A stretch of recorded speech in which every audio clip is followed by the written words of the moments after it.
people will have to excuse me because I'd like to share in all transparency, in full transparency rather, that building a business is not for the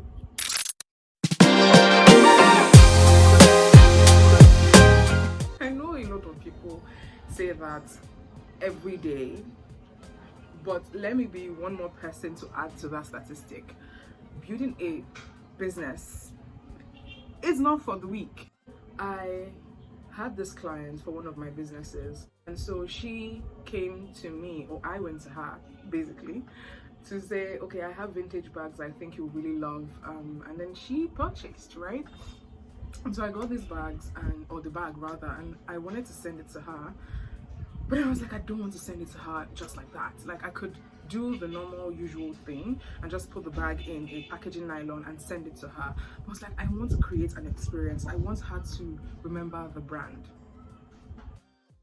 That's where the first F up happened.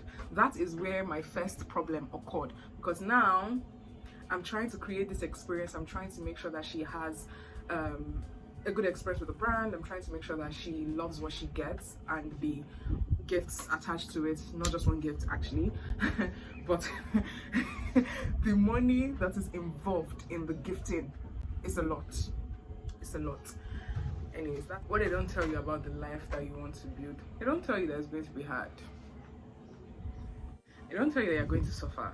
They don't tell you that it's going to be some gruesome work. When I say gruesome, you are not going to have so much fun with the process. Wait, no, I said that wrong. Let's rewind. You're going to have fun with the process if you like the work that you do. But these types of situations are not pitch perfect. You will have fun, but you will do so much work that you begin to question your whole existence and why you are even doing what you're doing in the first place, especially if you're a perfectionist and you're trying to make everything perfect and clean so that others can appreciate the thoughts that you put into your work and just appreciate your own point of view. Anyways, back to the video. That's one of the things they don't tell you about working or being an adult or whatever. I just clocked 25 and I'm realizing that there are a lot of things that I wasn't told about adulthood, and I anticipated the adulthood so much. I anticipated growing up and having my own stuff and being my own person, having my own life put together, especially at a young age, and it did not just work out the way that I expected it to. Newsflash, what they said adulting is, or what they did not say adulting is, actually happened. Yeah, you have to work a lot, especially if you want to build your dream life and you want to build a life that you really like and a life that you're really passionate and obsessed with, right? You have to work a lot. You have to work. Oh my gosh, I'm saying this in a lot because that's how much work you have to do. You also have to fall in love with yourself. No brainer, right? Yes, but you have to fall in love with yourself. It seems like a no-brainer. It seems like everybody should know this, but not everybody knows this. I struggled with knowing it for the longest time. I hated my body. I hated my persona. I didn't hate my persona, girl. I love me. I didn't hate that girl. I did hate my body. Anyways, yeah, they don't tell you the amount of work you have to do when you become an adult. You have to not only work on achieving your dreams and making sure that you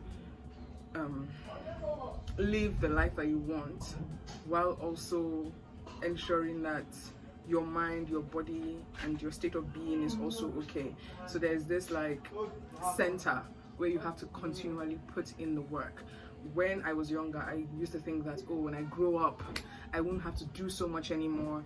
I won't have to strive or struggle, and I just realizing that I didn't even strive and struggle when I was younger. You know, this is the real striving and struggling. Okay, every single time you're constantly thinking of how to position yourself and shape your persona, how people interact with you, because in the professional world you are a brand. Whatever you present yourself as is a brand, and then you also have to work on how that translates to personal or interpersonal relationships.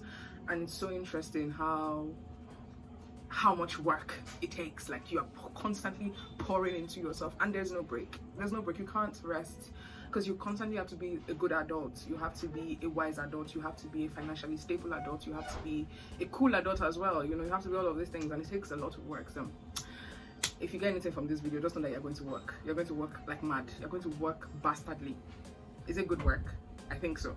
I think so. I think 80-year-old me would be thrilled to do the work that, or thrilled